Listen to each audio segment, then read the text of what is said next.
staying home alone during summer vacation was both a freedom and a test of my nerves. I had just finished a movie, skimmed through the credits, and made my way to the kitchen for a drink. It was 9:15 p.m. on a Saturday in July, and my parents were away visiting relatives for 2 weeks. While I loved them, missing out on summer break with friends wasn't appealing. I knew how to handle the house and was usually comfortable being alone. From the kitchen counter, I glanced into the dark garden. Checking shadows and shapes had become second nature, and tonight was no different. Nothing but familiar outlines greeted me. However, by 9:30, I noticed a figure leaning up against the fence. I turned off the lights, leaned in for a closer look, and realized it was just our garden umbrella. Relieved, I moved upstairs to chat with Chris online. By 10 o'clock, I couldn't shake the feeling that something was off. When I went downstairs, I saw what I thought was someone in the garden. This time, fear gripped me worse than before.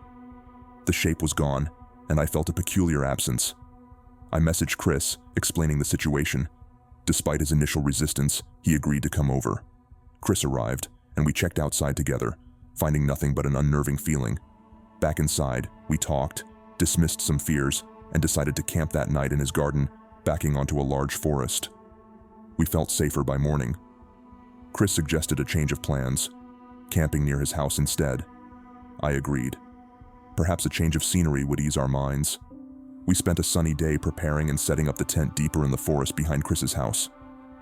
As night fell, we shared spooky stories before attempting to sleep. Around midnight, a strange noise woke me.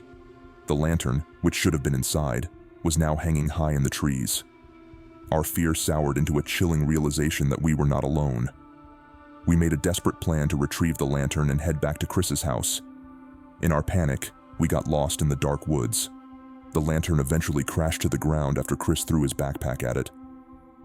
Running blindly, chased by fear, we managed to find our way back to my house. We locked ourselves in the bathroom, exhausted, terrified, and unsure if the night's events were real or nightmares. When daylight broke, we checked, finding nothing out of place but decided to leave our gear in the woods.